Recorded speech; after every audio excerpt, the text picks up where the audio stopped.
আসসালামু আলাইকুম প্রিয় নাথের ভিডিওবাসী। আপনার ভিডিও দেখতেছেন যে একজন আমাদের রফিক, তার নাম, তাকে রফিক ভান্ডার হিসেবে চিনি। সে অনেকদিন ধরে আমার কাছে একটা পাঞ্জাবি ছিল, তাই আজকে পাঞ্জাবিটা নিয়ে এসে তাকে পরিয়ে দিলাম। তাকে বললাম যে তুমি আবার খুশি? যে হ্যাঁ খুশি। আসলে বিষয়টা তা না, বিষয়টা হচ্ছে আমি দেখতেছি তাকে অনেক লোকে টাকা দিয়ে এই এই দলের নাম প্রচার, এই দলের নাম প্রচার, আমার থাকতেও বলেছিল তো এ ভাই এই ভাই সে ভাই। আসলে তার ব্যাপারটা কেউ দেখতেছে না। বিষয়টা আমি পরিষ্কারভাবে বলতেছি, সে জন্মগত মানসিক জন্মগত না, সে মানসিক ভারসাম্যহীন। তার চিকিৎসা করালে 100% সে ঠিক হয়ে যাবে, এটা 100%। আসলে আমরা যদি একটু মানবিক চোখে দেখি, তার অনেক বয়স হয়েছে, সে একটা বিয়ে করতে চায়, সে সবাইকে বলে যে ভাই একটা বিয়ে করা।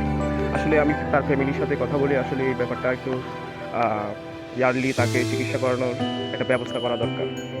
আমরা চাই আপনারা এগিয়ে আসুন, আমরা সবাই মিলে তাকে চিকিৎসার একটা ব্যবস্থা করি, সে সাথে আমাদের মতো চলাফেরা করতে পারে সবার মতো।